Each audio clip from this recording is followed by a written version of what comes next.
You're listening to the Impact Implosion on the Angry Marks Podcast Network.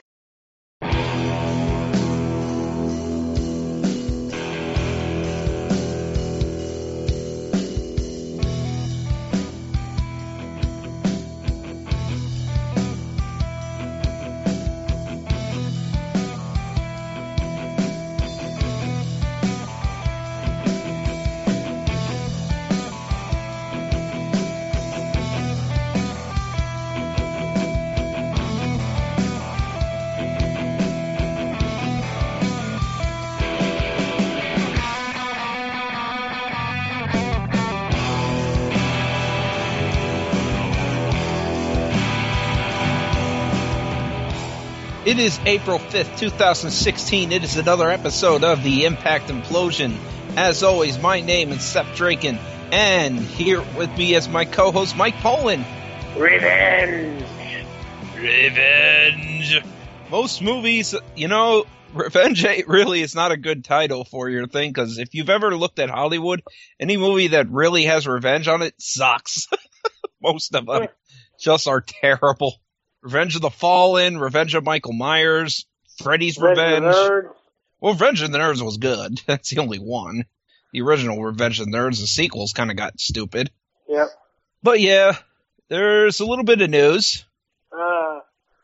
Just a smidge. Styles talked about how, yes, he did sign a letter of intent, but he never signed an official contract with them. And that is... letter of intent means nothing, and yeah, TNA did make that public, and as Styles said, they made themselves look like crap for putting that out in public. Yep. Because, yeah, letter of intent, whatever. We also have, Bobby Roode's obviously going to be probably somewhere else. He was at the NXT show. I haven't watched the NXT show yet. He was at TakeOver, and they showed him on the screen. Yep.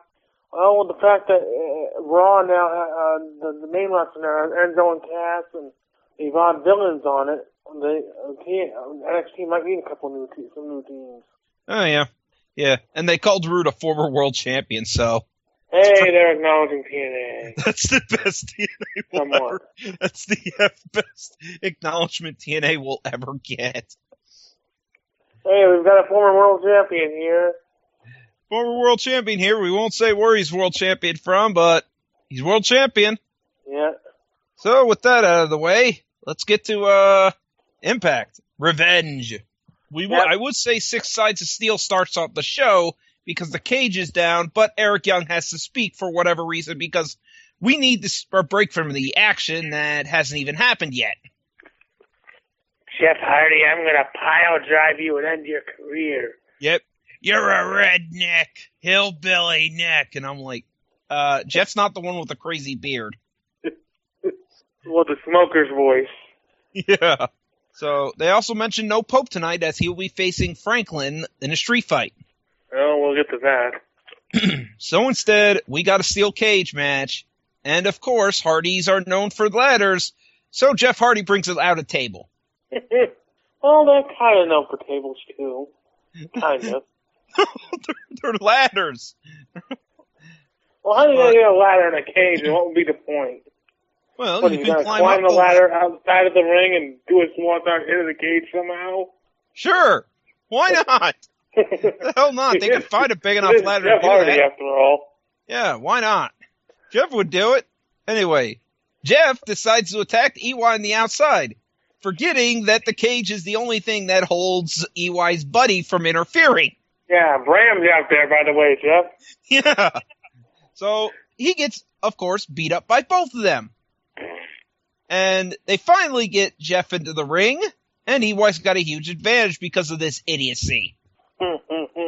So before we go to a commercial break, we notice the ref hasn't even closed the freaking door. Match is going on, doors swinging open and stuff. And I'm like, dude, really? So, after the commercial break, we continue this match. We get a spot where EY pile drives Jeff Hardy through several steel chairs, and yet Jeff kicks out. So, in TNA, wood is deadlier than steel. Yes. Breakable wood, deadlier than chairs that don't break. Right. Makes sense to me. So basically, at some point, Jeff hits two twists of fates on EY and then puts him on a table and beats him up some more before he goes climbing up the top of the cage and swantons off the top of the cage on the EY who is on the table. This gets Jeff the 3. Other than the stupid stuff, this was actually pretty good. Yeah. It finished that feud. feud. It was a pretty good show. So we see Gail Kim, Maria, and Dixie Carter having a conversation. And Dixie is mad at them because who in management did you tell to get your number one contenders? And neither one. When they both say, "Well, we talked to somebody, but we're not sure who it was." Maria's like, "I think he was Herbie or something," and Gail's like, Herbie "I talked Sadler. to whoever Herbie or something." He's like Herbie or something, and Gail's like, "I talked to whoever Maria talked to." Jason Hervey's still there? Herbie. Oh, I don't Herbie. know. Herbie. I don't know who. But yeah, I would have said Serge. I would have said Billy Corgan. Billy, Serge. What was his name? At least someone who people recognize in that company. Yeah. Not just some random guy. And so Dixie, as punishment for both of them, is going to give both of those people title shots against Gail Kim. Dixie Carter, you don't know how to punish people. Question? How does this affect Maria bad? How is this punishment for Maria? She's not wrestling. Gail's the one wrestling against both of them. Should be a fatal 4-way. Yeah. Oh, no, then Maria would actually win. No, I think they'd find Jade winning in the end still. But yeah. How does this punish Maria in any way possible? It doesn't. And then Maria chases Dixie for some reason. Yeah, it's like, That's you just make bad. Dixie mad. So then we get to see a commercial of John Cena's reality TV show. American Grit.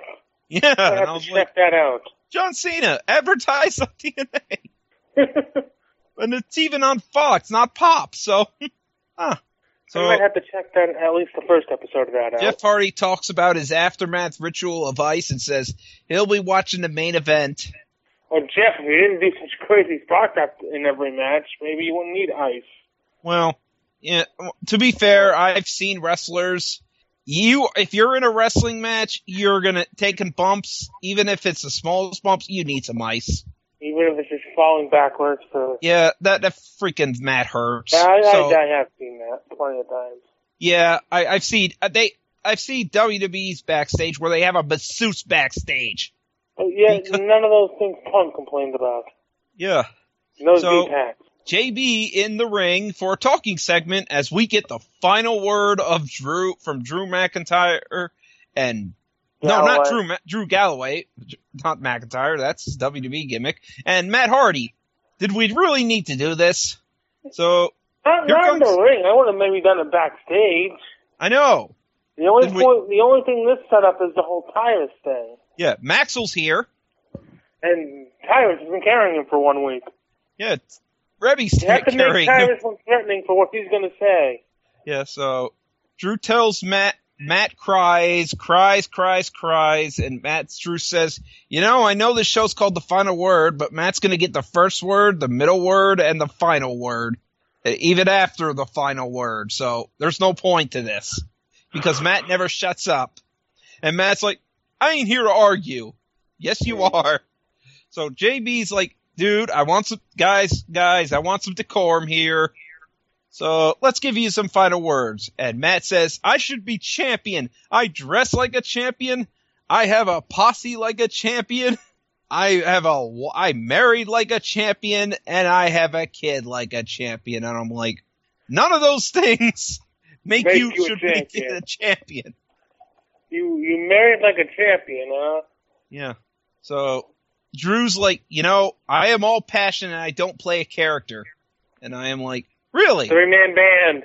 3-man band! Chosen one. And he says, Matt, you even use your son as a freaking prop.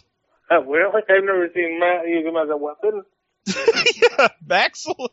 The only person I've ever seen that use another human being as a prop is Finley when he used Hornswoggle as a prop, a weapon. And then He's suddenly being like And the that- abusive dad. And that was one of the greatest moments ever, seeing Finley use Hornswoggle as a fucking weapon in the beginning when he was known as Little Bastard. Mm-hmm. I was like, And I he love shoves him under this. the ring. I love this. He's freaking grabs him, uses him as a weapon, throws him back on the ring. I love that. That's what the little people's court is. Yeah. Mm-hmm. Use a little person as a weapon. All right. That's not offensive at all. And Matt interrupts and says, "Don't compare me to Jeff Hardy." I'm like, Matt, you had your last word. Shut the fuck up. So Drew's like, "I will prove that I am the best out here. I will beat you. Yeah, I'm the best in wrestling." So they're about to end this segment, and Tyrus interrupts, saying, "I've been waiting patiently, Drew. You did a good job with your cash, but I've got a title shot I got my Bound for Gold title shot, and I'm gonna cash it in soon, maybe even tonight." That's convenient. So Tyrus Way to leaves bring to his that own up. music, and then we see Pope in his locker room getting ready. Yep. And then Tyrus is backstage, and EC3 claps at Tyrus and says, "Congrats, man. You're getting some smarts, but you did cost me the world title, and karma's going to come back on you, buddy." And he's like, Karma got released a while ago. No, I'm saying, well, not that Karma. Not that Karma. There is something called Karma. Yes. And he's like, so Tyrus is like, I'm gonna use this shot at the right time, and I'm gonna win. Oh, by the way, EC3, I hate you. And EC3's like, I hate you back. I hate you more. Hate you more. Or not as much as I hate you. We're going back to the playground logic. I know. So Pope gets an entrance, but it's pretty short as Franklin decides to attack. And squash him. I thought this was kind of better than the street fight at WrestleMania. Oh, yeah, it doesn't take much, because that should have been a lot more than what it was. Yeah, this was actually more of a street fight, because both men were using weapons, and we had some good Pope moments, but we actually learned that Tyrus' shot can't be cashed in during the match. He can only cash in before the match. Way to make a note of that stipulation. Yep. Yeah. It's not like the briefcase. You can't cash it in during a match.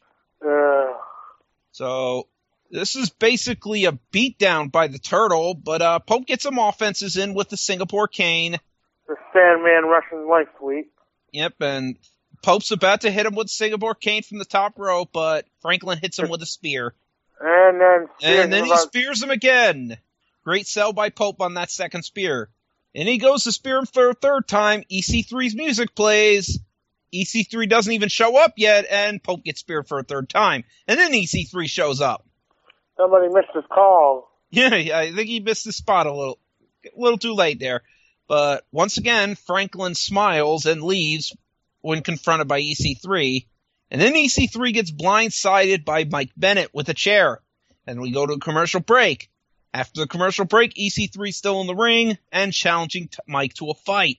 Maria tries to cut her promo and EC3 cuts him off. Put a sock in it. My political powers are stronger than your spiritual ones. And Mike's like, you're like all these people. You blame everyone else for your problems. I'm like, I don't. Life just sucks. That happens. So Mike talks about everyone abandoning EC3, and it's all EC3's fault. Mike's yelling here, and I gotta say, this is the most passionate I've seen Mike Bennett during his run in TNA. Well, to be fair, he hasn't had much to work with in this one other than Drew. I know, but he keeps saying the same thing. But this time he actually shows personality here. Right.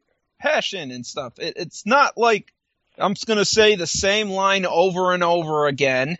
Or it says, you know what, you want to fight EC3? We'll fight, but not tonight.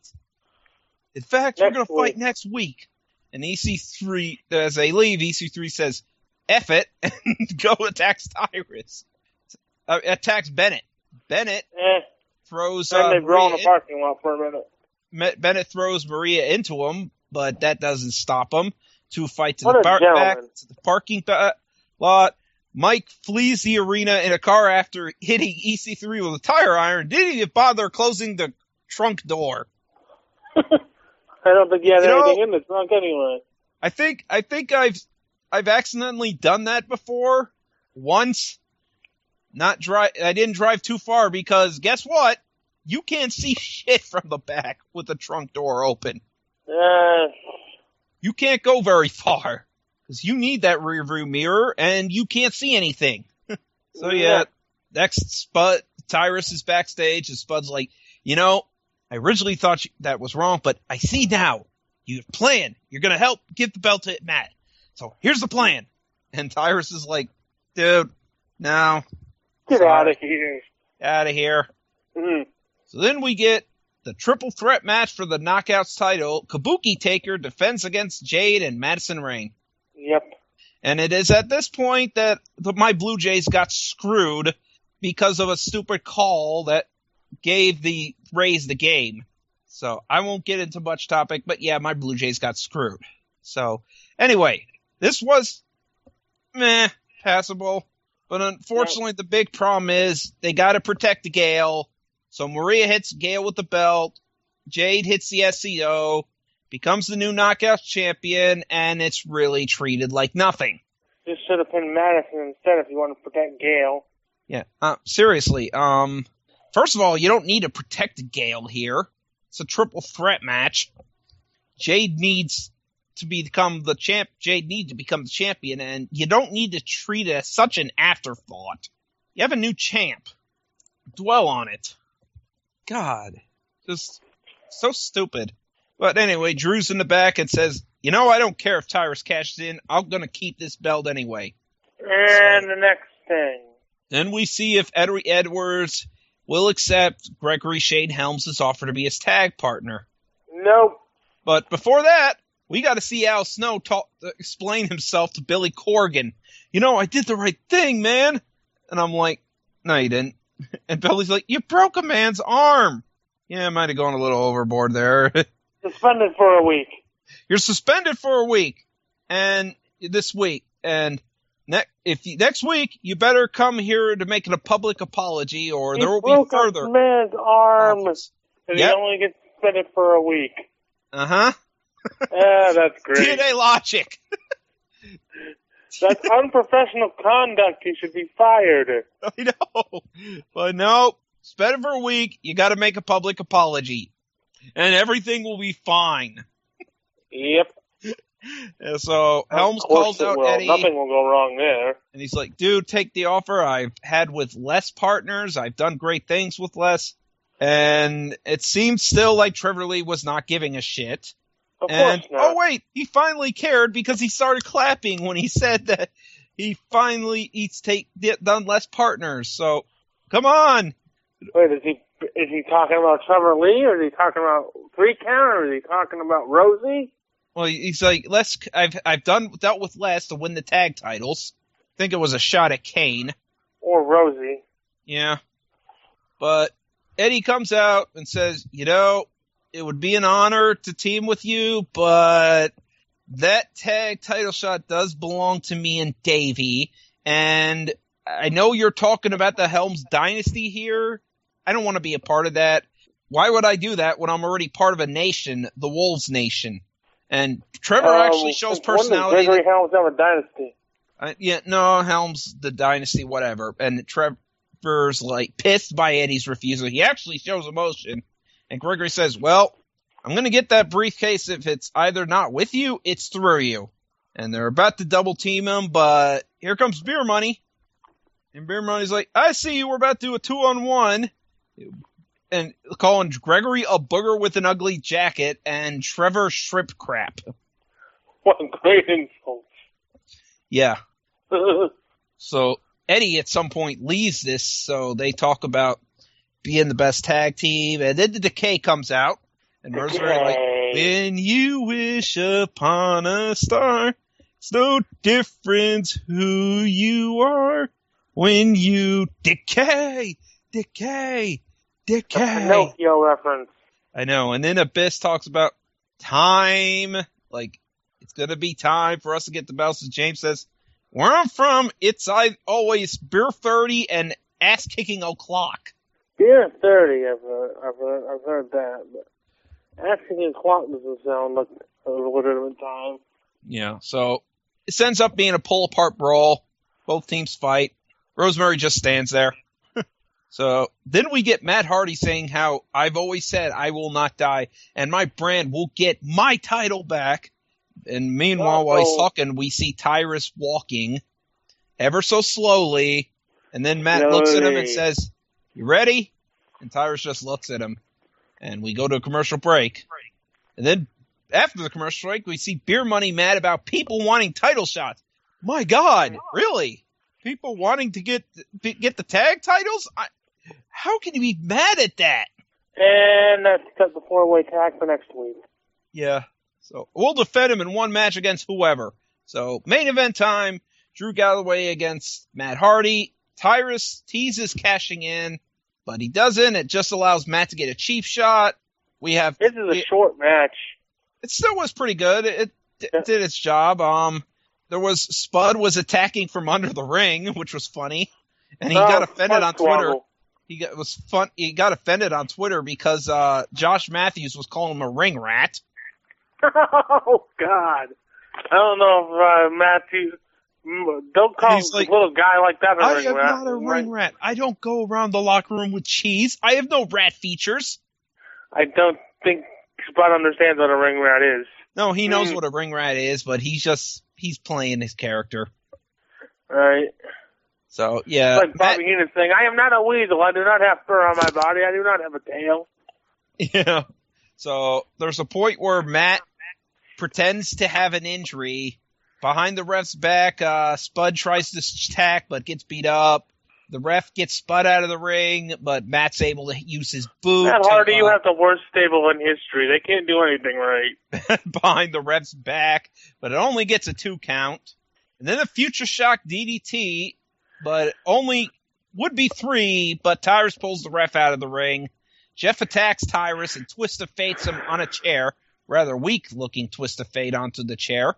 Oh, he's trying to do it with Tyrus. I know, but Matt hits a Twist of Fate onto Drew, only gets a 2 count, and he tries to do it again, but Drew reverses into the Iron Maiden, and Matt taps quickly. Iron Maiden. Pretty good main event, and overall I give this show a B. Sounds about right, yeah. Pretty good, really good show, but nothing to put it over the top, really. Nope. So, that's that. I think we're done this week. Yeah. We will talk to you all next week. You have anything to sell? Nope, not this week. I do not have anything to sell either, so that out of the way, Miley, we are heading to bed. Bye-bye, everyone.